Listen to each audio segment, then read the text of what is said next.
Hello मेरे प्यारे दोस्तों, मैं हूं Shubham from लर्नो hub the free learning platform, जहां पर आप फिजिक्स, केमिस्ट्री, मैथ्स, बायोलॉजी सब कुछ पढ़ सकते हो, वो भी absolutely for free at learnohub.com। तो चलो शुरू करते।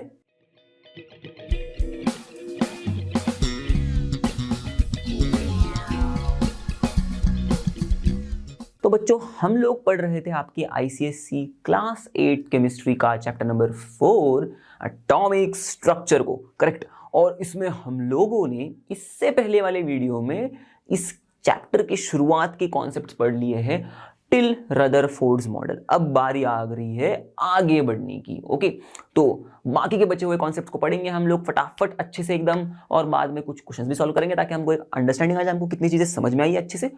तो विदाउट वेस्टिंग मच टाइम शुरू करते हैं एंड लेट्स रॉक।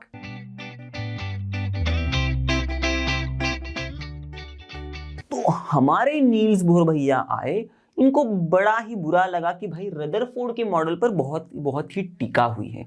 तो ये आ गए, इन्होंने नील्स बोर सर ने कहा हम लाएंगे रेवोल्यूशन, या फिर हम लेके आएंगे अगला वाला मॉडल, हमारे नाम से जुड़ा हुआ मॉडल, जो रदरफोर्ड के मॉडल के ऊपर जो ऑब्जेक्शंस लगाए हुए हैं उनको हटा देगा।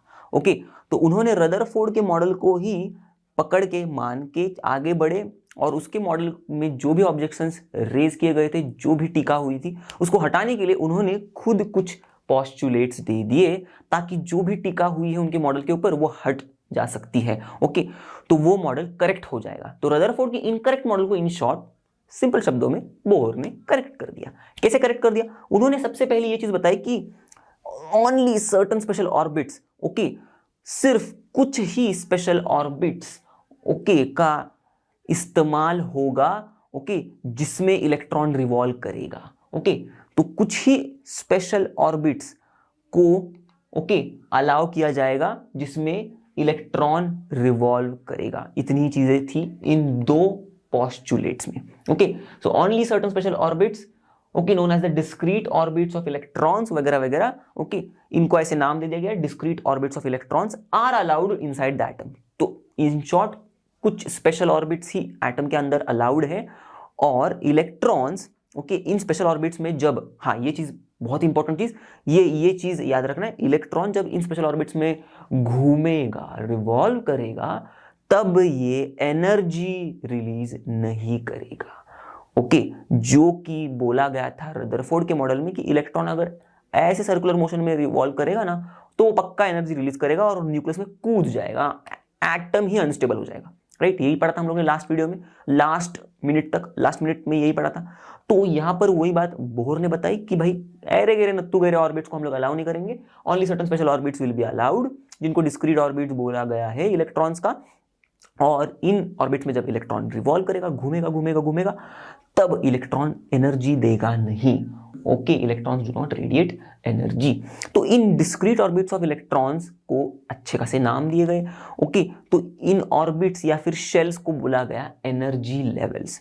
ओके, और इन एनर्जी लेवल्स को हम लोग रिप्रेजेंट करते हैं KLMN, ओके, कैप्स वाले, या फिर नंबर्स 1 2 3 4 से, जिसमें हम लोग उस पर्टिकुलर शेल को कहेंगे कि ये शेल है भाई फर्स्ट शेल, दूसरा shell, third shell, fourth shell. चलो मैं आपको बना के ही दिखा देता हूँ। राइट, अब ये तो मैं करने वाला हूँ कि बोहर भैया ने बताया कैसा मॉडल हमें। ओके, तो सबसे पहले यार बीच में तो भाई मस्त बैठा हुआ न्यूक्लियस, ओके, और इसके अगल बगल में ऐसे ऑर्बिट्स। ओके, तो मेरे सर्कल के ऊपर मत जाना, ट्राई किया हूं मैं, ओके, अच्छा खासा सर्कल बनाने का, थोड़ा बहुत हिल गया होगा इधर उधर। तो ऐसे ऑर्बिट्स है, ओके, सर्कुलर ही ऑर्बिट्स है यहाँ पर भी, और इन ऑर्बिट्स, ओके, मतलब सर्कुलर शेप में है ये ऑर्बिट्स, और इन ऑर्बिट्स, अब देखो ये पहला ऑर्बिट है तो इसको हम लोग K ऑर्बिट बोल सकते हैं, या फिर K शेल बोल सकते हैं, या फिर K एनर्जी लेवल बोल सकते हैं। ये दूसरा है इसलिए हम लोग इसको L शेल बोल सकते हैं। ये तीसरा है M शेल बोल सकते हैं। ऐसा ही मैंने एक चौथा भी ड्रॉ कर दिया, तो इसको हम N शेल बोलेंगे। ओ, ये वाला सर्कल अच्छा आ गया लास्ट वाला। चलो मैं मजाक कर रहा हूँ। तो ऐसे KLMN इन अल्फाबेट से हम लोग शेल्स या फिर एनर्जी लेवल्स को दर्शा सकते हैं, रिप्रेजेंट कर सकते हैं, या फिर हम लोग कह सकते हैं कि भाई ये वाला पहला है ना, तो इसका n = 1 है। ओके, शेल, फर्स्ट शेल ऐसे बोलेंगे हम लोग इसको, फर्स्ट शेल। ओके, n = 1 मतलब, n = 2 मतलब सेकंड शेल, n = 3 मतलब third shell, n is equals to 4 मतलब फोर्थ शेल। ठीक है, ठीक है, क्लियर। यही था बोहर्स के मॉडल का करिश्मा। ओके, अब इसके बाद आई ऐसी कुछ चीज, ओके, जो बहुत से टाइम तक अभी तक भी क्लियर नहीं हुई थी। अब देखते क्या थी वो चीज। तो अभी तक जो चीज हम डिस्कवर नहीं कर पाए थे इंसान, ओके, बोहर मॉडल आने तक भी, वो थी भाई प्रोटॉन। ओके, इलेक्ट्रॉन की डिस्कवरी तो बहुत पहले हो गई 1897 के आसपास, राइट। जे थॉमसन ने बता दिया कि भाई नेगेटिवली चार्ज पार्टिकल हर एक एटम का हिस्सा होता है। पर उससे भी पहले, ओके, उससे भी पहले यही जो इलेक्ट्रॉन को डिस्कवरी हुई ना, इलेक्ट्रॉन की डिस्कवरी कैथोड रे ट्यूब्स के एक्सपेरिमेंट से, उन्हीं एक्सपेरिमेंट का सिलसिला चल रहा था 1886 में कुछ, और तभी जाके हमें कुछ पॉजिटिवली चार्ज्ड पार्टिकल्स भी होते हैं। ओके, मैटर में पॉजिटिवली चार्ज पार्टिकल्स भी होते हैं, ये पता चल गया था। ओके, और ये बताने वाले थे हमारे महान साइंटिस्ट यूजीन गोल्डस्टाइन। ओके, या फिर यूजीन गोल्डस्टाइन, या फिर आप जो चाहिए वो कहो उनको, मैंने मजाक में कह दिया उनका नाम ऐसा। ओके, मतलब प्रोनाउंसिएशन मैंने ऐसे कर दिया। ओके, मुझे अच्छा लगता है इसलिए, नो ऐसे कोई मेरा इंटेंशन नहीं डिसरिस्पेक्ट करने का। ओके, तो आप आपकी तरफ से, आप अपने तरह से प्रोनाउंस कर सकते हो नाम को, गोल्डस्टाइन बोल देता हूं मैं सिंपली। तो ये जो हमारे साइंटिस्ट है, इन्होंने 1886 में ही कैथोड रे डिस्चार्ज ट्यूब्स पर काम कर रहे थे, तभी जाके बता देते कि ऐसा कुछ पॉजिटिवली चार्ज पार्टिकल होता है भाई। ओके, फटाफट बोल देना, मैंने थोड़ी बहुत आदत है मेरी। ओके, तो थोड़ा पॉज करके या फिर स्लो करके देख लेना। ओके, तो ये जो गोल्डस्टाइन है, इन्होंने क्या किया, इन्होंने कैथोड रे ट्यूब यूज किया जिसमें कैथोड में होल्स थे। ओके, तो ये जो होल्स है कैथोड में, ओके, इससे ही इनको पता चला। कैसे, चलो देखते। तो जब इन्होंने कैथोड रे ट्यूब लिया, कैथोड में होल्स कर दिए, देख रहे हो आपको यहाँ पर एक ब्लू कलर का ऐसा लाइन है, उसमें होल्स कर दिए मैंने जानबूझ के। तो ये ऐसे होल वाला कैथोड उन्होंने लिया, फिर इस कैथोड रे ट्यूब में या फिर कैथोड रे डिस्चार्ज ट्यूब में उन्होंने गैस फिल कर दिया, और गैस को एकदम कम प्रेशर पे रखा। तो उसको कम प्रेशर पे लाने के लिए वैक्यूम से, मतलब यहां से प्रेशर खींच लिया, ऐसे समझ लो आप। ओके, कम प्रेशर पे रखा, प्लस अब दोनों इलेक्ट्रोड्स के अक्रॉस भाई मस्त हाई इलेक्ट्रिक करंट लगा दी। ओके, यही तो होता है ना फॉर्मेट। ओके, कैथोड रे डिस्चार्ज ट्यूब्स में यही किया जाता है। इलेक्ट्रॉन की डिस्कवरी के टाइम पर भी यही किया गया था। ओके, कैथोड रे डिस्चार्ज ट्यूब लेनी है, ऐसी सील्ड ग्लास ट्यूब, उसमें इलेक्ट्रोड्स इंसर्ट करने हैं, इलेक्ट्रोड्स के थ्रू हमको मस्त हाई वोल्टेज में करंट पास करना है, एकदम जबरदस्त इलेक्ट्रिक करंट पास करना है। ओके, इसका मतलब ये होता है, और अंदर गैस भी लेनी है, और उस गैस का प्रेशर कम रखना है। ओके, कम प्रेशर वाली गैस लेनी है। ओके, और ये सब चीजें कर क्यों रहे थे मालूम है साइंटिस्ट? इनको ना स्टडी करनी थी कि भाई जो गैसेस होती है ना, इनके थ्रू इलेक्ट्रिक करंट कैसे पास होती है, इनके थ्रू इलेक्ट्रिक करंट का डिस्चार्ज कैसे होता है। पर उस चक्कर में क्या हो गया भाई, हमको मैटर का जो फंडामेंटल पार्टिकल है एटम, उसका भी अंदर का पार्टिकल का पता चल गया इलेक्ट्रॉन। और उसी तरह से ये प्रोटॉन की कहानी में भी इलेक्ट्रॉन से पहले ही गोल्डस्टाइन ने जो एक्सपेरिमेंट कर रहे थे उसमें थोड़ा बहुत वेरिएशन कर दिया। कैथोड रे को होल वाला कैथोड रे ट्यूब में होल वाला कैथोड लिया, लो प्रेशर में गैस रख दिया अंदर, इलेक्ट्रिक करंट पास करवा दी, और क्या हुआ, चमत्कार, उनको ऐसी रेज दिखी जो ट्रैवल कर रही थी इन द डायरेक्शन जो कि है opposite that of the cathode rays. अब याद करो भाई, कैथोड रे की डायरेक्शन कौन सी थी? याद करो, चलो फटाफट बताओ मुझे। ओके, कमेंट्स करना फटाफट। तो कैथोड रे की क्या थी डायरेक्शन? ओके, आई होप आपने किया होगा। ओके, आपने याद भी किया होगा, और मैं अब देखने के लिए नहीं हूं, पर जरूर आप इस चीज में पार्टिसिपेट, मतलब जरूर आपने कोशिश की होगी। तो कैथोड रे का डायरेक्शन होता है फ्रॉम कैथोड टू एनोड, इसलिए तो नाम दिया ना भाई कैथोड रे, सिंपल सी चीज तो है, राइट। कैथोड रे, कैथोड से निकलने वाली रे, खत्म, कैथोड उसका ओरिजिन है। वैसे ही तो कैथोड टू एनोड निकलने वाली रे को बोलते हैं कैथोड रे। और ये जो रे उनको मिली, किसको? गोल्डस्टाइन जी को। इनको मिली ऐसी रे जो ट्रैवल कर रही थी in the direction opposite to that of the cathode ray. Okay, in the direction उल्टा to that of the cathode ray. Clear?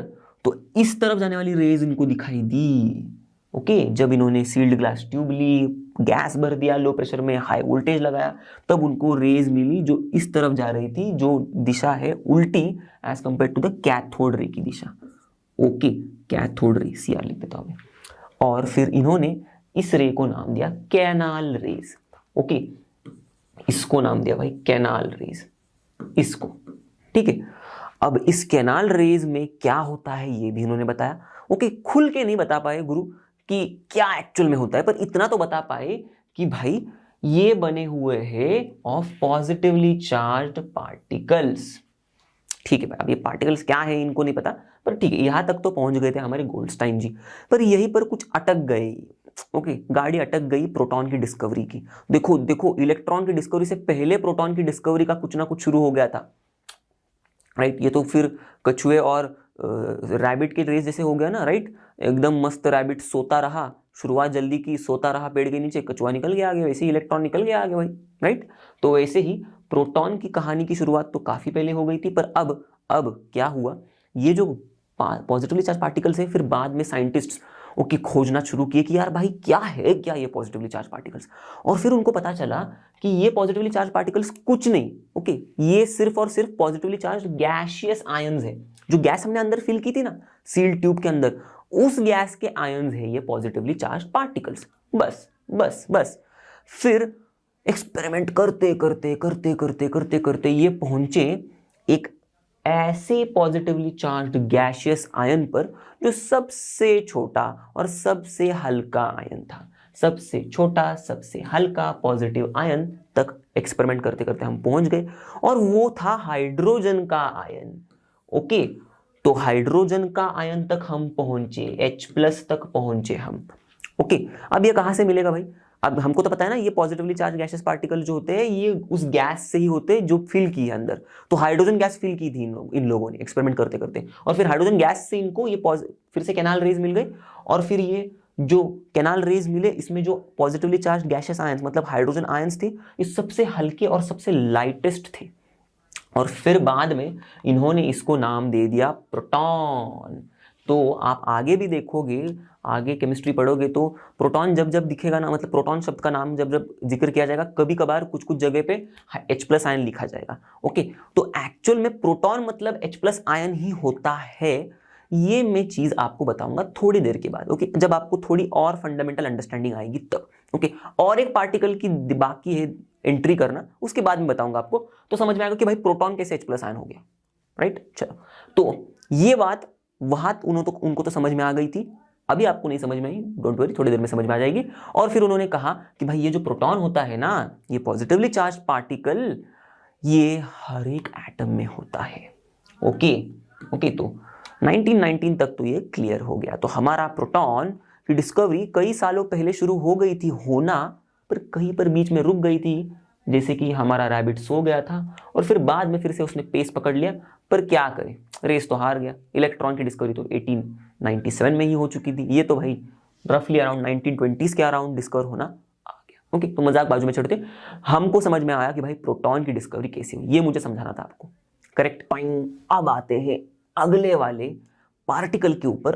अब आप सोच रहे होगे सर और एक है, क्या करूं मैं? ओके, सच में है। ओके, अब ये जो पार्टिकल था ना, इसकी डिस्कवरी बहुत बाद में हो गई। ओके, रफली अराउंड 1932 के आसपास ये जो चैडविक थे ना, इन्होंने एक पार्टिकल ढूंढा जो एटम के अंदर होता है। अब कौन सा होता है वो पार्टिकल? ओके, तो कैसे ढूंढा भाई? एक्सपेरिमेंट कर रहे थे। अब जो भी चीजें होंगी ना साइंस में, एक्सपेरिमेंट से ही ढूंढी जाती है। और एक इंटरेस्टिंग सी बात बता देता हूं मैं आपको, हमें जितनी भी चीजों का अंडरस्टैंडिंग है अभी अभी अभी अभी, हमें लगता है कि वो सही है, पर हो सकता है वो गलत भी हो सकता है, क्योंकि इनके टाइम पर इनको जो सही लग रहा था आज हमें पता है कि गलत है। भाई डाल्टन को लग रहा था एटम इंडिविजिबल है, थोड़े ही सालों के बाद एटम में से इलेक्ट्रॉन बाहर निकलने लग गया, एटम डिविजिबल हो गया, राइट। प्रोटॉन भी डिस्कवर हो गया। ओके, तो भाई क्या ही बोले, राइट। तो अभी हमको लग रहा है कि भाई हम लोग ने समझ लिया है सब चीजों को अच्छे से, पर इंसान कभी भी कोई चीज को एकदम जो समझ रहा है चीजें, उसमें कुछ ना कुछ इम्परफेक्शन होगा ही।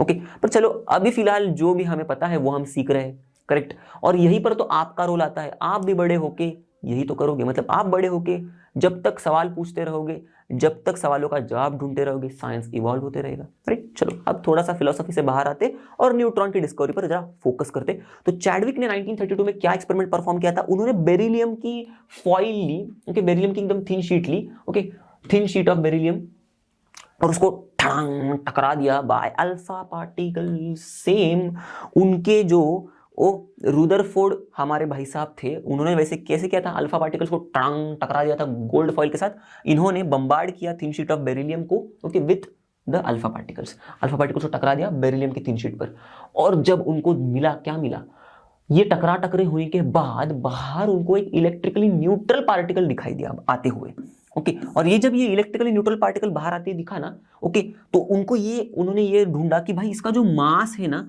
इसका वजन जो है ना, वो स्लाइटली थोड़ा सा ज्यादा है देन द प्रोटॉन्स, ओके, और फिर उन्होंने उसको नाम दे दिया भाई ये तो प्रोटॉन नहीं है फिर, ओके, वैसे तो इलेक्ट्रिकली न्यूट्रल है, प्रोटॉन तो पॉजिटिवली चार्ज होता है, तो ये इलेक्ट्रिकली न्यूट्रल भी है, इसका मास थोड़ा सा प्रोटॉन से ज्यादा भी है, ये कुछ अलग वाला पार्टिकल लगता है भाई, तो इन्होंने इसको नाम दिया न्यूट्रॉन्स, ओके, तो electrically neutral particles whose mass was slightly greater than that of the protons निकल गए बाहर, ओके, और उनको उन्होंने नाम न्यूट्रॉन दे दिया। तो इस तरह से हुई हमारे न्यूट्रॉन की डिस्कवरी। तो अभी तक के कहानी में हम लोग ने शुरुआत की थी डाल्टन से, फिर आए जे थॉमसन पर, फिर रदरफोर्ड पर, फिर नील्स बोहर साहब आ गए, फिर हम लोग ने बीच में कहीं डाल्टन के बाद और जे थॉमसन के मॉडल को पढ़ने से मतलब पहले बीच में कहीं इलेक्ट्रॉन की डिस्कवरी देख ली।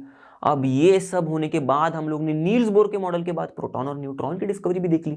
तो ये सारी जो कहानी थी ना, इसको अब समराइज करूंगा मैं, और इस लेवल पर आपको ओके समझाने की कोशिश करूंगा कि एटम का स्ट्रक्चर होता कैसे है। तो ये जो लेवल पर हम लोग पढ़ रहे हैं, इसके और एक परे एक लेवल है जिस मॉडल का नाम है क्वांटम मॉडल एटम का, पर वो आप अभी नहीं पढ़ोगे, आप क्लास 11 में पढ़ोगे, ओके।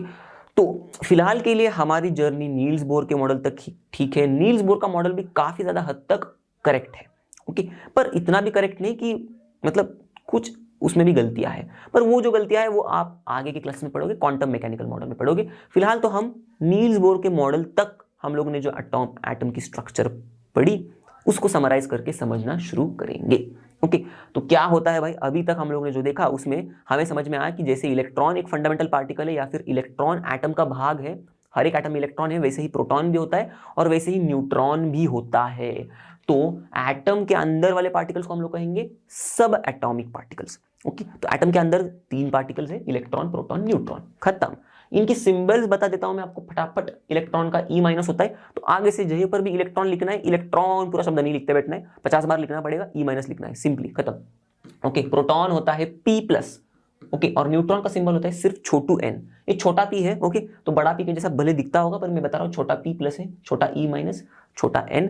चार्जेस कहेंगे तो रिलेटिव चार्ज कहेंगे हम लोग। इलेक्ट्रॉन का रिलेटिव चार्ज है भाई -1, प्रोटॉन का है +1, न्यूट्रॉन का है 0, ओके। तो यहां पर मासेस भी दी है मैंने, ओके। तो आपको बस एक आपके अंडरस्टैंडिंग के लिए दिए कि कितनी कम कम मासेस है इनकी, बहुत छोटी छोटी मासेस, 9.1 × 10⁻28।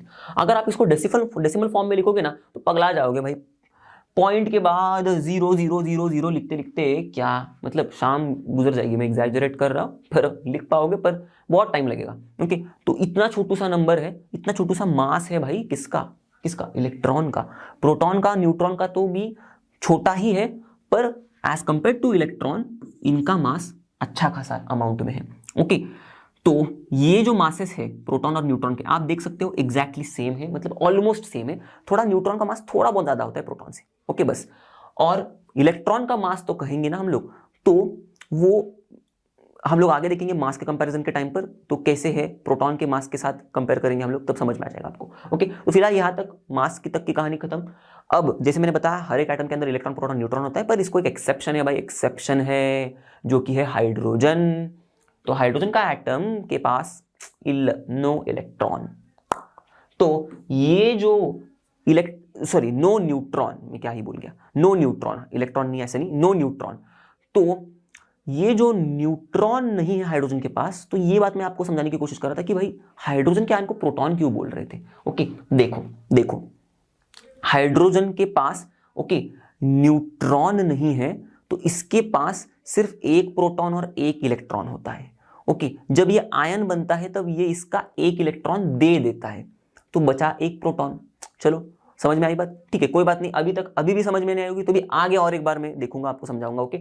हम लोग थोड़ा और अच्छे से स्ट्रक्चर को अब थोड़ा और डिटेल में देखते हैं, ओके, कि मतलब कैसा होता है। पार्टिकल्स कौन से होते हैं एटम में वो बता दिया मैंने, अब स्ट्रक्चर कैसा होता है वो बता देता हूँ। 2 पार्ट में डिवाइडेड है एटम का स्ट्रक्चर, एक है न्यूक्लियस, ओके, न्यूक्लियस बीच में हमारा मस्त एकदम गोला, ओके, और दूसरा है एक्स्ट्रा न्यूक्लियर पार्ट, जो कि इनको हम लोग शेल्स, जो एक्स्ट्रा न्यूक्लियर पार्ट होता है ना, न्यूक्लियस के बाहर वाला पार्ट इसका मतलब होता है। ओके, तो इसमें ना, इस पार्ट में ना शेल्स होते हैं जिनको हम लोग एनर्जी लेवल्स कहते हैं, बोहर साहब ने बताया था, ऑर्बिट्स भी कह सकते हैं, राइट। इसमें क्या होता है, ओके, ये एक इमेजिनरी पाथ्स है जिसमें इलेक्ट्रॉन रिवॉल्व होता है, घूमता है, imaginary paths in which electron revolves around किसके अगल बगल घूमता है, न्यूक्लियस के अगल बगल। So imaginary path in which electrons revolve around the nucleus. Okay, तो ये रहा हमारा न्यूक्लियस। ओके, थोड़ा मैं इसको हटा देता हूँ, थोड़ा बाजू में बना देता हूँ ताकि अच्छे से समझ में आएगा आपको। तो ये रहा अपना न्यूक्लियस। ओके, और एक्स्ट्रा न्यूक्लियर पार्ट में है हमारे शेल्स। ओके, तो मैंने एक शेल बना दिया, दूसरा बना दिया, ओके, तीसरा भी बना दिया। ओके, चलो, तो यहां पर न्यूक्लियस के अंदर होते हैं ये दो बंदे, प्रोटॉन्स एंड न्यूट्रॉन्स। ये दो फंडामेंटल पार्टिकल जो हम लोग देखे एटम के अंदर होते हैं, ये न्यूक्लियस के अंदर छुपे हुए होते हैं, मस्त एकदम चुपचाप मस्त। ओके, तो न्यूक्लियस के अंदर होते हैं, राइट, प्रोटॉन्स एंड न्यूट्रॉन्स। और क्योंकि प्रोटॉन्स न्यूक्लियस के अंदर होते हैं ना, इसीलिए न्यूक्लियस भाई साहब हमारा पॉजिटिवली चार्ज होता है। न्यूट्रॉन्स के ऊपर तो कोई चार्ज नहीं होता ना, इलेक्ट्रिकली न्यूट्रल होता है, और प्रोटॉन्स के ऊपर पॉजिटिव चार्ज होता है, तो इसीलिए हमारा न्यूक्लियस पॉजिटिवली चार्ज होता है। ओके ओके, समझ में आ गई बात, ठीक है। बस मैंने डिनोट करने के लिए लिख दिया प्लस। ओके, और ये जो इलेक्ट्रॉन्स होते हैं रिवॉल्व करते हैं around the nucleus in the imaginary path which is called as orbit. तो यही ऑर्बिट्स है, और ये है इलेक्ट्रॉन्स हमारे, ई माइनस करके मैं लिख रहा हूँ। ओके, ई माइनस ऐसे टॉइंग टॉइंग ई माइनस, इनको ऐसे मैं डिनोट कर रहा हूँ। ओके, चलो कुछ भी मैंने नंबर ऑफ इलेक्ट्रॉन डाल दिया अभी फिलहाल, तो इससे कोई लेना देना नहीं। तो ऐसा कुछ है भाई, हमें अभी समझना है कि ऐसा कुछ होता है भाई हमारे एटम का स्ट्रक्चर। सिंपली दो पार्ट्स में, nucleus and extra nuclear parts. Nucleus के अंदर protons and neutrons. Okay, nucleus positively charged, correct होता है प्रोटॉन्स की वजह से, और ये प्रोटॉन्स एंड न्यूट्रॉन्स को दोनों को मिला के न्यूक्लियॉन्स कहते हैं भाई साहब, न्यूक्लियॉन्स। ओके, शेल्स में इलेक्ट्रॉन बेचारे रिवॉल्व करते हैं, ये इमेजिनरी पार्ट्स होते हैं in which electrons revolve around the nucleus. बस इतनी ही चीजें। अब आते हैं हमारे सवाल पर फिर से एक बार कि भाई हाइड्रोजन के आयन को प्रोटॉन क्यों कहते हैं, क्यों कहते हैं? क्योंकि हाइड्रोजन का एटम कुछ ऐसा होता है, देखो उसका न्यूक्लियस, ओके, और उसका फर्स्ट शेल। अब उसके फर्स्ट शेल में ना एक ही इलेक्ट्रॉन होता है भाई साहब, और उसके पास और कोई शेल्स नहीं होते, मतलब इन शॉर्ट उसके पास और कोई इलेक्ट्रॉन्स ही नहीं होते, तो शेल्स दिखाने की जरूरत ही नहीं फिर। तो इसके पास एक ही इलेक्ट्रॉन, और इसके पास तो न्यूट्रॉन नहीं होता, तो उसके न्यूक्लियस के अंदर एक ही प्रोटॉन होता है। ओके, एक ही प्रोटॉन होता है, क्लियर। अब देखो जब ये आयन बनता है ना, आयन कब बनता है, ये एटम है भाई, ये एटम है। ये आयन कब बनेगा, जब ये इलेक्ट्रॉन लूज करेगा। तो ये इसके पास तो एक ही इलेक्ट्रॉन है बेचारे के पास। ओके, ये एक ही इलेक्ट्रॉन जब ये लूज करेगा, ओके, ये लूज करेगा, मैंने ऐसे माइनस ई माइनस लिख रहा हूं। ओके, माइनस मतलब निकल गया। ओके, और कौन निकल गया, इलेक्ट्रॉन। तो बचा क्या, सिर्फ अंदर का प्रोटॉन, खत्म। तो इसलिए मैंने बोला ये और ये अंदर का प्रोटॉन, ये सिर्फ अंदर का प्रोटॉन ही बचा ना, राइट, एक ही प्रोटॉन बचा, करेक्ट। तो ये इसी को हम लोग H प्लस आयन भी कह सकते हैं, क्योंकि ये एटम था, इसमें से इलेक्ट्रॉन गया। ओके, ये हाइड्रोजन का एटम था, इसमें से इलेक्ट्रॉन गया तो आयन बनता है। ओके, एक इलेक्ट्रॉन गया इसलिए एक प्लस चार्ज आया। ओके, तो H प्लस हुआ। ओके ओके, तो ये H प्लस मतलब क्या है, अब प्रोटॉन। समझ में आ गई बात, क्लियर हो गई बात। ओके, चलो, तो ऐसे ही आगे आगे छोटी छोटी चीजें हैं। ओके, तो जो मास वाली चीज मैंने बताई थी, तो इसका मैंने सार बताया अभी उस टाइम पर थोड़ा बहुत, तो इसका सार बता देता हूं मैं आपको कि भाई प्रोटॉन्स और न्यूट्रॉन्स का तो ऑलमोस्ट सेम होता है मास, पर प्रोटॉन्स या फिर न्यूट्रॉन्स का कहो आप, ओके, इनका मास ऑलमोस्ट 2000 टाइम्स ज्यादा होता है देन इलेक्ट्रॉन्स। सोचो 2000 टाइम्स ज्यादा, अप्रोक्सीमेटली 2000 टाइम्स ज्यादा। ओके, तो मतलब कितना ज्यादा है, मतलब सपोज अगर इलेक्ट्रॉन का मास है 1 किलो, सपोज ओके, या फिर सपोज आपके किसी दोस्त का आपके पास कोई चीज है। ओके, अब चीज में से उस चीज पर मत चले जाना जो चीज खाते हैं हम लोग। ओके, तो आपके पास कोई भी वस्तु है, उसके पास उसका वजन 1 किलो है, और दूसरी वही कोई आपके पास चीज है, उसका वजन 2000 किलो है भाई साहब। तो इसके कंपैरिजन में 1 किलो क्या ही चीज है, राइट। 1 किलो तो हम लोग ऐसे ही टंग करके ऊपर फेंक भी देंगे, करेक्ट, मतलब फेंक भी सकते हैं 1 किलो। 2000 किलो सोचो ही मत। तो इसके कंपैरिजन में 2000 किलो कितनी ज्यादा अमाउंट में मास हो गया।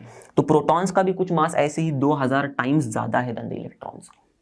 बहुत ज्यादा, बहुत ज्यादा। Okay, clear. अब आएंगे हम लोग थोड़ा नए कॉन्सेप्ट के ऊपर। ये कॉन्सेप्ट काफी ज्यादा इंपॉर्टेंट है, आपको बहुत मदद करेगा आगे तक। केमिस्ट्री जब तक पढ़ते रहोगे ये कॉन्सेप्ट जिंदा रहेगा। वो है एटॉमिक नंबर वाला कॉन्सेप्ट। तो एटॉमिक नंबर क्या होता है? एटॉमिक नंबर होता है simply number of protons in the atom या फिर number of electrons in the neutral atom. Okay, तो हमारे एटम में जितने भी नंबर ऑफ प्रोटॉन है वो है एटॉमिक नंबर, या फिर हमारे एटम में जितने भी नंबर ऑफ इलेक्ट्रॉन्स है वो है एटम नंबर। पर जब हम लोग इलेक्ट्रॉन्स काउंट कर रहे हैं ना, तब हमें ध्यान देना है कि एटम के ऊपर कोई चार्ज नहीं होना चाहिए, एटम न्यूट्रल होना चाहिए। करेक्ट, समझ में आ गई बात आपको? तो मैं एटॉमिक नंबर को सिंबल दिया है Z भाई साहब, Z। ओके, तो Z को मैं लिखूंगा is equals to number of protons. Correct, या फिर हम Z को ये भी लिख सकते हैं Z is equals to number of electrons. Correct, पर जब इलेक्ट्रॉन काउंट करें तब मैंने क्या बोला, ध्यान देना है कि एटम न्यूट्रल होना चाहिए। Clear, clear.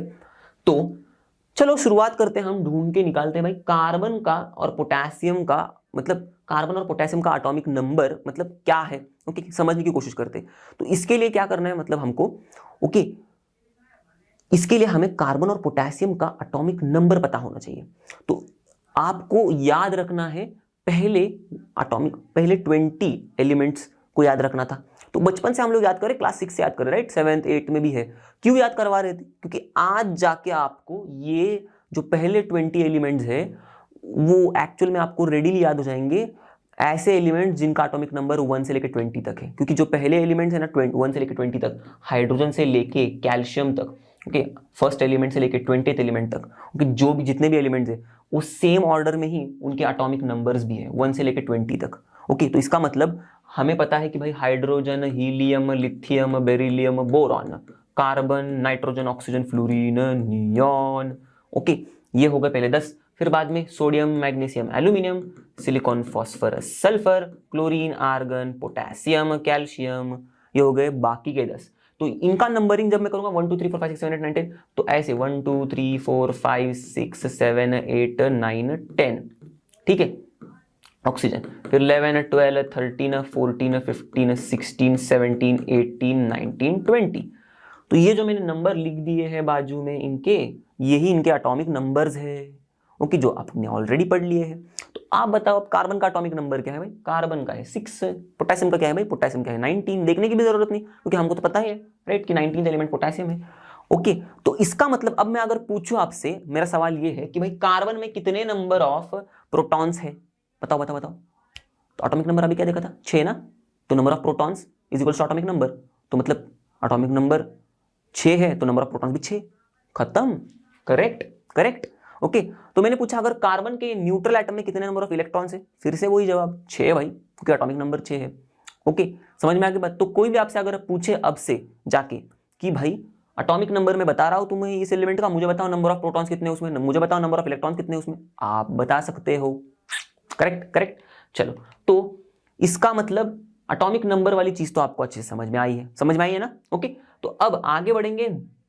जो हम लोग ने ये पहले 20 एलिमेंट्स देखे थे ना, इसी के रिलेटेड में एक ऐसी इंपॉर्टेंट चीज है जो हम लोग ने अभी थोड़ी देर पहले सीखी, पर आपको शायद क्लिक नहीं हुई होगी, कि हमेशा इसका मतलब क्या होता है, नंबर ऑफ प्रोटॉन्स और number of electrons neutral atom में सेम होते हैं, राइट? Okay, right. तो नंबर ऑफ प्रोटॉन्स और number of electrons, okay, atom के अंदर सेम होते हैं। याद रखना हमेशा, अगर एटम न्यूट्रल है, ओके, एटम न्यूट्रल है, दिख रहा है आपको, एटम इलेक्ट्रिकली न्यूट्रल है, इसका मतलब दिमाग में चिपका के रखना, एटम के ऊपर अगर कोई चार्ज नहीं है तो number of protons is always equal to number of electrons. खत्म। और इसी के साथ सबसे महत्वपूर्ण चीज कि भाई एटॉमिक नंबर जो होता है ना, हर एक एलिमेंट के एटम के लिए यूनिक नंबर होता है। हाइड्रोजन के लिए जैसे 1 है तो हीलियम के लिए 2 है, लिथियम के लिए 3 है, बेरिलियम के लिए 4 है, बोरॉन के लिए 5 है। तो हर एक एलिमेंट के एटम के लिए यूनिक नंबर है। ओके, तो इसीलिए हम लोग कहते हैं एटॉमिक नंबर जो है, ओके, यूनिक नंबर है for the atom of each element. Clear? हर एक एलिमेंट के एटम के लिए, हर एक एलिमेंट के एटम के लिए यूनिक नंबर होता है एटॉमिक नंबर। ओके, थोड़ी देर पहले देखा हम लोग ने, राइट? हाइड्रोजन के लिए 1 है तो हीलियम के लिए 2 है, लिथियम के लिए 3 है, वैसे ही। समझ में आ गई बात? ओके, ठीक है। अब एटॉमिक नंबर से जुड़ा हुआ ये कॉन्सेप्ट है मास नंबर। ओके, तो इसको ये भी बहुत ही सिंपल सा है। मास नंबर क्या होता है, हम कोई भी एटम को पकड़ेंगे, उसके अंदर कितने नंबर ऑफ प्रोटॉन्स है और कितने नंबर ऑफ न्यूट्रॉन्स है काउंट करेंगे, दोनों को ऐड करेंगे, मिल गया आपको मास नंबर, खत्म। ठीक है, ठीक है, बात समझ में आ गई। तो mass number simply number of protons plus number of neutrons, खत्म।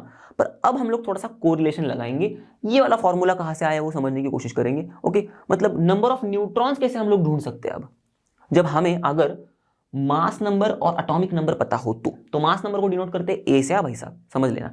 तो थोड़ा बहुत इसी इक्वेशन को देखो, थोड़ा ध्यान दो, कोशिश करो कि यहां से यहां कैसे पहुंचोगे, थोड़ा मैथ लगाओ, थोड़ा सा सोचो कि हम लोग ने 1 मिनट पहले क्या पढ़ा था और उसको थोड़ा अप्लाई करने की कोशिश करो। मैं तुमको टाइम देता हूं कि पॉज करना वीडियो को, खुद सोचना और इस फॉर्मूला तक पहुंचना इस फॉर्मूला से। ओके, देखते हैं कौन कितना दिमाग लगा रहा है। ओके, बस काउच पोटैटो की तरह मस्त चिप्स खाते खाते देखने वाली चीज नहीं है साइंस। साइंस में दिमाग जब तक नहीं दौड़ाओगे तब तक दिमाग नहीं दौड़ेगा। ओके, तो आई होप आपने ट्राई वगैरह किया होगा। चलो ओके, रिज्यूम किया होगा। चलो तो आंसर में बता देता हूं, मतलब कैसे हुआ। देखो, नंबर ऑफ प्रोटॉन्स क्या होता है भाई, atomic number, correct, atomic number, और प्लस में लिख दूंगा number of neutrons is equals to A. अब मैं इसी को रीअरेंज कर दूं तो बन जाएगा ये फॉर्मूला। नंबर ऑफ न्यूट्रॉन्स को मैंने इस तरफ ही रखा, equation is equals to K. Okay, Z को मैंने उस तरफ फेंक दिया, तो number of neutrons is equals to A minus, चलो फेंक दिया नहीं बोल रहा हूं मैं, प्यार से बोल देता हूं, जेड को मैंने उठा के बाबा बोल दिया इस तरफ आ जा, तो प्लस जेड हो गया माइनस जेड, तो number of neutrons is equals to A minus Z, number of neutrons is equals to A minus Z, correct. तो इस चीज से हमें समझ में आ गई बात कि अगर हमें पास मास नंबर है, एटॉमिक नंबर है, तो हम लोग नंबर ऑफ न्यूट्रॉन्स ढूंढ सकते हैं। Correct, correct. Okay, mass number और एटॉमिक नंबर, और हम लोग एलिमेंट के सिंबलिक रिप्रेजेंटेशन को समझेंगे। ओके, तो एलिमेंट का सिंबलिक रिप्रेजेंटेशन कुछ ऐसा होता है, एक्स जो है ना ये एलिमेंट का सिंबल है, ठीक है, एलिमेंट का सिंबल है, क्लियर। और ये जो ए है आपको पता होगा, अब आप ही बताओगे, बताओ बताओ क्या है ए, अभी पढ़ा था 1 मिनट पहले बस just. Okay, mass number, correct बताया आपने। ओके, करेक्ट बताया होगा आपने, मास नंबर। जो लोग ध्यान दे रहे हैं, जो बच्चे ध्यान दे रहे हैं मस्त एकदम, ओके, वीडियो में, क्लास में, यहाँ पर, तो उनको पता, फटाफट आंसर दे देंगे वो। तो ए है मास नंबर। जेड बताओ, जेड बताओ, जेड बताओ। चलो अब जो ध्यान नहीं दे रहे थे वो भी बताओ। ओके, जेड बताओ, सोच के बताओ, पॉज कर लो, सोचो। जेड है क्या क्या क्या, एटॉमिक नंबर। ओके, तो जब मैं पॉज कर रहा हूं बोल रहा हूं ना, तब पॉज किया करो, क्योंकि मैं आंसर बताने वाला होता आगे। ओके, ऐसे कद्दू की तरह मत बैठा करो। ओके, नहीं तो फिर आप सोचोगे कि हाँ सर तो आंसर बता देते हैं, हम तो बस वीडियो कंटिन्यू ही कर लेते। नहीं करो वैसे, क्योंकि दिमाग वैसे ही कद्दू की तरह हो जाएगा। दिमाग को अगर चलाना है, ओके, तो गाड़ी को अगर चलाना है तो पेट्रोल डालना पड़ेगा, वैसे ही दिमाग को अगर चलाना है तो सोचना पड़ेगा भाई, सोचना पड़ेगा। ओके, आंसर ढूंढने की कोशिश करनी पड़ेगी। तो जेड है भाई एटॉमिक नंबर, ए है भाई मास नंबर, ठीक है, और एक्स है उसका सिंबल। तो अगर मेरे को क्लोरीन को डिनोट करना है, ओके, तो मैंने देखो यहाँ पर 35 लिख के रखा है, उसका एटॉमिक, इसका सॉरी मास नंबर, ये 17 लिख के रखा है मैंने इसका एटॉमिक नंबर, और इसका ये सिंबल है। अब आप बताओ मुझे कैसे आप रिप्रेजेंट करोगे इसको इन दिस फॉर्म। ओके, चलो 1 मिनट का टाइम देता हूं मैं आपको, पॉज कर लो, फटाफट कर लो। ओके, आई होप आपने करने की कोशिश की होगी। सिंपल सा है भाई, मैंने बोला था ना एक सिंबल है, तो क्लोरीन का सिंबल क्या है भाई, Cl, इधर ही बताया था मैंने, करेक्ट। ए मास नंबर है, तो ए क्या है भाई, ए क्या है 35, करेक्ट। तो मैंने ऊपर 35 लिख दिया, क्योंकि मास नंबर ऊपर लिखते हैं, करेक्ट। अब इसको याद कैसे रखेंगे, अरे भाई एबीसीडी कहाँ से शुरू होती है, ए से शुरू होती है, खत्म कहाँ होती है, जेड पे होती है, तो शुरुआत ए से, खत्म जेड पर, ए टू जेड, ऐसे याद रखना है बस, खत्म। ओके, तो मास नंबर लिखना था ऊपर, ओके, मास नंबर इज 35, ए तो मैंने लिख दिया ऊपर। अब नीचे z मतलब एटॉमिक नंबर लिखना है, तो वो है 17, करेक्ट, तो लिख दिया। तो मैंने सिंबॉलिकली रिप्रेजेंट कर लिया एलिमेंट को। तो इस सिंबॉलिक रिप्रेजेंटेशन से भी हमें काम आएगी, मदद आएगी। अगर आपको कहीं पर ऐसा सिंबॉलिक रिप्रेजेंटेशन दिख रहा है, इसका मतलब आपको एलिमेंट का मास नंबर की जानकारी और एटॉमिक नंबर की जानकारी दी गई है, और बाद में आपको दिमाग दौड़ाना पड़ेगा। ओके, कैसे दौड़ाना पड़ेगा हम लोग क्वेश्चंस में देखेंगे। ओके, ध्यान रखना, मैं बोला हूँ यहाँ पर। चलो, तो यहां तक थी कहानी हमारे एटॉमिक नंबर और मास नंबर के कॉन्सेप्ट की। तो ये वाली जो चीज़ है हम लोग जो पढ़ रहे हैं valency of elements and radicals, आप ऑलरेडी पढ़ चुके हैं आपके प्रीवियस क्लास में, क्लास 7th में, ओके, एटॉमिक स्ट्रक्चर में। तो बस एक फटाफट गो थ्रू कर लेते हैं। बस यही चीज़ है जो नई नहीं है आपके लिए इस चैप्टर, बाकी सारा कुछ नया था आपके लिए, करेक्ट। तो फटाक से इसको एक बार गो थ्रू कर लेते, रिवाइज कर लेते। वैलेंसी ऑफ एलिमेंट या फिर वैलेंसी ऑफ रेडिकल की बात करते हैं। तो वैलेंसी ऑफ एलिमेंट मतलब क्या, सिंपली पहले एलिमेंट की वैलेंसी के बारे में समझते। एलिमेंट की वैलेंसी मतलब simply combining capacity of the element, correct. अब कंबाइनिंग कैपेसिटी बोले तो कंबाइनिंग कैपेसिटी बोले तो अगर उस एलिमेंट का हम लोग ने एक एटम लिया है, वो एक एटम कितने हाइड्रोजन एटम के साथ कंबाइन कर रहा है, बस ढूंढ के निकालो। जितने भी नंबर ऑफ हाइड्रोजन एटम के साथ कंबाइन कर रहा है वही उसकी वैलेंसी है, खत्म। यही लिखा है मैंने यहाँ पर, ओके। जैसे यहाँ पर एक क्लोरीन एक हाइड्रोजन एटम के साथ कंबाइन कर रहा है, वैलेंसी 1। यहाँ पर एक ऑक्सीजन का एटम 2 हाइड्रोजन एटम के साथ कंबाइन कर रहा है, वैलेंसी 2, राइट। 2 ऑक्सीजन की, ओके, क्लोरीन की 1। फिर नाइट्रोजन देखो, एक atom of nitrogen 3 hydrogen atom के साथ कंबाइन कर रहा है, तो वैलेंसी 3। एक atom of carbon 4 hydrogen atom के साथ कंबाइन कर रहा है, तो वैलेंसी 4। बस बस बस, दैट्स इट। तो यहां से आपको याद रखना है भाई, V for valency, okay. A B C D वाला वी है, वैलेंसी है। केमिस्ट्री की एबीसीडी अलग ही होती है, राइट, ओके। मजाक कर रहा हूं मैं, चलो आगे बढ़ते हैं। कंबाइनिंग कैपेसिटी ऑफ रेडिकल मतलब सेम, उसका भी मतलब सेम होता है भाई। नंबर ऑफ, आप यहाँ पर हाइड्रोजन एटम्स को थोड़ा सा हटा देते हैं, हाइड्रोजन आयंस बोलेंगे हम लोग। तो नंबर ऑफ हाइड्रोजन आयंस जो कंबाइन हो रहे हैं विद रेडिकल, बस। तो number of hydrogen ions combined with the radical. तो अगर रेडिकल के साथ एक हाइड्रोजन आयन कंबाइन हो रहा है तो वैलेंसी 1, अगर 2 हो रहे तो वैलेंसी 2, अगर 3 हो रहे तो वैलेंसी 3। तो जैसे कि यहाँ पर देखो Cl- है, ये हमारा क्लोराइड का रेडिकल है, इसके ऊपर एक नेगेटिव चार्ज है। तो ये ऐसे रेडिकल के साथ, तो ये जब हाइड्रोजन के रेडिकल के साथ कंबाइन होगा ना, या फिर हाइड्रोजन के आयन के साथ मैं कहूँ कंबाइन होगा ना, तो सिर्फ ये एक ही हाइड्रोजन आयन के साथ कंबाइन होगा, क्योंकि चार्जेस बैलेंस होने चाहिए ना। तो +1 -1 बैलेंस चार्जेस, ओके। तो ये एक ही के साथ कंबाइन होगा, तो इसकी वैलेंसी 1, ओके। वैसे ही सल्फेट जो है SO4 2-, ये जब कंबाइन होगा हाइड्रोजन आयंस के साथ, तो इसके ऊपर 2 नेगेटिव चार्जेस है। ये बोलेगा भाई हाइड्रोजन तेरे पास तो एक ही पॉजिटिव चार्ज है भाई, मैं तो ऐसे कंबाइन नहीं होऊंगा, मुझे बैलेंस मांगता है, मुझे बैलेंस चाहिए भाई, मुझे बैलेंस मांगता है। तो सल्फेट का 2- जो है हमारा आयन, नेगेटिव चार्ज जो है 2 नेगेटिव चार्जेस, ये कहेगा भाई तू भी 2 पॉजिटिव चार्ज लेके आ कहीं से। तो हाइड्रोजन बोलेगा यार मेरे पास तो एक ही है, क्या करूं क्या करूं क्या करूं, एक काम करता हूं, मेरे दूसरे भाई को बुला के लेके आता हूं, मतलब दूसरे हाइड्रोजन आयन को बुला के लेके आता हूं। तो दूसरा हाइड्रोजन आएगा, ओके, 2 हाइड्रोजन आयंस आ गए। अब बोलेगा हाँ चलो, अब सल्फेट बोलेगा चलो अब ठीक है मैं कर लूंगा कंबाइन, क्योंकि देखो 2 negative charge 2 positive charge, okay. पर अब कंबाइन किन के साथ कर रहा है सल्फेट आयन, 2 हाइड्रोजन आयन के साथ, तो वैलेंसी इसकी हुई 2। वैसे ही देखो फॉस्फेट की कहानी में भी, क्योंकि इसके पास 3 नेगेटिव चार्जेस है, तो ये बोलेगा हाइड्रोजन भैया एक के साथ काम नहीं चलेगा। तो हाइड्रोजन सोचेगा भाई मैं और मेरे 2 भाई लेके आता हूँ, तो 2 भाई लेके आएगा, तो 3 भाई हो गए, मतलब 3 हाइड्रोजन आयंस हो गए, तो 3 पॉजिटिव चार्जेस 3 नेगेटिव चार्ज, भाई ये कंबाइन होगा अब, पर कितने के साथ कंबाइन हो रहा है, 3 हाइड्रोजन आयंस के साथ कंबाइन हो रहा है, तो वैलेंसी 3। अब वैलेंसी ऑफ रेडिकल्स के केस में मैंने एक सिंपल सी चीज आपको बताई थी प्रीवियस क्लास में भी, यहाँ पर भी वही चीज बताऊंगा मैं, कि भाई सिंपली अगर वैलेंसी जाननी है रेडिकल्स की, उनके ऊपर का चार्ज देख लो भाई, चार्ज देख लो, इतना दिमाग मत लगाओ। चार्ज जितना है उतना है उसका वैलेंसी, चार्ज के ऊपर का प्लस माइनस हटा दो।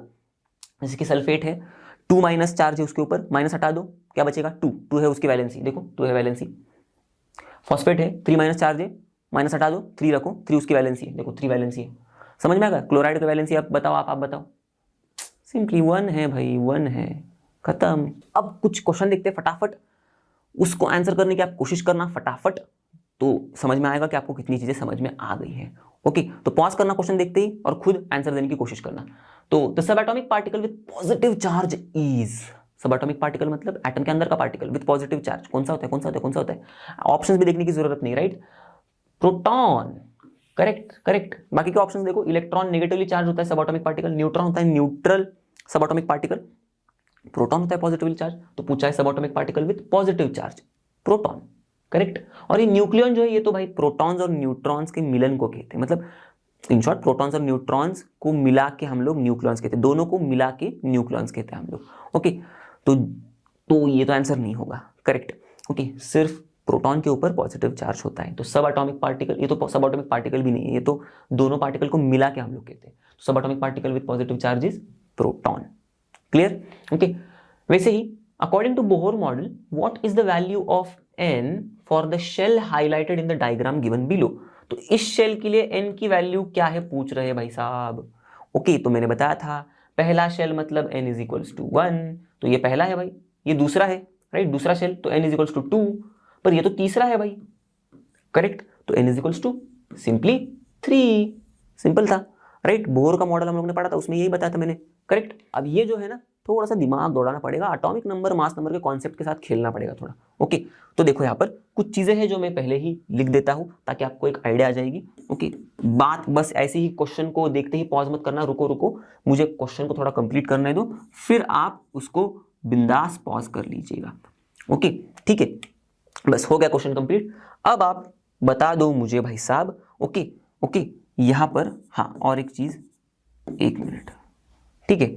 अब आप मुझे बता दो इसका आंसर। मैं थोड़ा सा बाजू में हट जाता हूँ थोड़े 1 सेकंड के लिए, चाहे तो आप स्क्रीनशॉट निकालो या फिर पॉज कर लो और आंसर ढूंढने की कोशिश करो। आपको 1 मिनट का टाइम है and your time starts now, okay. चलो, तो आई होप आपने ट्राई किया होगा। आंसर पे पहुंचते हैं। अब देखो क्या क्या दिया है, जो क्वेश्चन मार्क था ना वो हमको ढूंढना था, जाहिर सी बात है, सिंपल सी बात है। सिंबलिक रिप्रेजेंटेशन दिया है पहले केस में कैल्शियम का, नंबर ऑफ प्रोटॉन्स दिए हैं, नंबर ऑफ इलेक्ट्रॉन्स दिए हैं, तो इसका मतलब हमको एटॉमिक नंबर दिया है। तो एटॉमिक नंबर देखो XA2Z, तो atomic number Z is equals to 20 is equals to number of protons is equals to number of neutrons, तो बरोबर है 20 ओके। ढूंढने के लिए बोला क्या है, नंबर ऑफ न्यूट्रॉन्स, अरे वो फॉर्मूला लगाओ ना, number of neutrons is equals to क्या, A minus Z, okay, A minus Z, बस खत्म। तो A क्या है हमारा 40, Z क्या है 20, तो 40 माइनस 20 इज इक्वल्स टू 20, मिल गया आंसर नंबर ऑफ न्यूट्रॉन्स का, सिंपल था, ओके। आगे बढ़ते फटाक से। फ्लोरीन का सिंबलिक रिप्रेजेंटेशन पे क्वेश्चन मार्क है, दिया है नंबर ऑफ प्रोटॉन्स, दिया है नंबर ऑफ इलेक्ट्रॉन्स, दिया है नंबर ऑफ न्यूट्रॉन्स भी। बताओ भाई कैसे लिखेंगे फ्लोरीन को, XA2Z, तो X है हमारा फ्लोरीन का सिंबल, F होता है फ्लोरीन का सिंबल, A है उसका mass number is equals to number of protons plus number of neutrons, right. तो यहां पर नंबर ऑफ प्रोटॉन्स कितने हैं फ्लोरीन के, 9, नंबर ऑफ न्यूट्रॉन्स कितने हैं 10, सो 9 प्लस 10 इज इक्वल्स टू 19, तो मैंने ऊपर 19 लिख दिया अब, ओके, मास नंबर हो गया। अब आएगा नीचे Z है नंबर ऑफ प्रोटॉन्स या फिर number of electrons in neutral atom, तो वो तो दिया है हमको 9, या फिर नंबर ऑफ इलेक्ट्रॉन्स भी ले सकते हैं हम लोग 9, तो Z है 9, तो 19F9 बन गया अपना आंसर। और लास्टली 32S16 दिया है हमको symbolic representation, number of protons दिए, नंबर ऑफ न्यूट्रॉन्स दिए, नंबर ऑफ इलेक्ट्रॉन्स दिए। अब दो मेथड है इसके, सामने सामने दिख रहा है आपको, पूछा गया है एलिमेंट का नाम। अरे भाई सिंबल देखो ना, क्या है, S है, S किसका सिंबल होता है, किसका होता है, बताओ। सल्फर का होता है भाई, सल्फर का होता है, तो लिख दोगे आप डायरेक्टली यहाँ पर सल्फर, कुछ दूसरी चीज देखने की जरूरत नहीं। ये तो भाई एटॉमिक नंबर और मास नंबर जिसको समझ में भी नहीं आएगा तो भी कर देगा सॉल्व ये, करेक्ट। अगर समझ में आया है तो भी कर सकता है। अगर आपको याद नहीं आ रहा है एस किसका सिंबल है, तो देखो भाई 16 है प्रोटॉन का नंबर, 16 है इलेक्ट्रॉन का नंबर, या फिर यहां पर मैंने दिया है 16 है एटॉमिक नंबर। अब याद करने की कोशिश करो, एटॉमिक नंबर 16 कौन सा एलिमेंट होता है, फॉस्फोरस के बाद सल्फर, तो 15 फॉस्फोरस 16 सल्फर, तो सल्फर है भाई, खत्म, ओके। तो भाई साहब हम लोग ने हमारे चैप्टर को किया है खत्म इसके साथ, ओके। हम आए हैं एंड, वीडियो के एंड पर। तो आई होप आपको चीज़ें अच्छे से समझ में आई होंगी, एटॉमिक स्ट्रक्चर को आपने समझा होगा। काफ़ी बच्चों को काफ़ी ज़्यादा कॉम्प्लेक्स लगता है, काफ़ी ज़्यादा डरावना चैप्टर लगता है ये, पर है तो बहुत ही ज़्यादा इंटरेस्टिंग। आप फोकस कॉन्सेप्चुअली समझने पे करो चीज़ों को, ओके, ना कि टेक्स्ट बुक में दिए हुए हर एक लाइन को रटने की कोशिश करो, या फिर हर एक लाइन में से ओके रटने की वही मतलब कोशिश मत करना, ओके। समझने की कोशिश करना, चीज़ों को कॉन्सेप्चुअली समझने की कोशिश करना कि भाई कैसे डिस्कवरी हुई थी, और आपको मज़ा आना शुरू हो जाएगा एटॉमिक स्ट्रक्चर में, ओके। वैसे तो आपको काफ़ी ज़्यादा और एटॉमिक स्ट्रक्चर पढ़ना है, पर यहाँ तक के लिए भी आपने काफ़ी ज़्यादा हद तक एटॉमिक स्ट्रक्चर पढ़ लिया है, ओके। तो क्लास 9 में भी पढ़ेंगे हम लोग थोड़ा एटॉमिक स्ट्रक्चर, ओके। तो इसी के साथ मैं अलविदा कहता हूँ आपको, ओके। और जैसे कि आप सबको पता है लर्नो मतलब फ्री है पर बेस्ट है। तो मिलते हैं अगले वीडियो में, तब तक के लिए पढ़ते रहना। Stay tuned, stay safe and have a great day.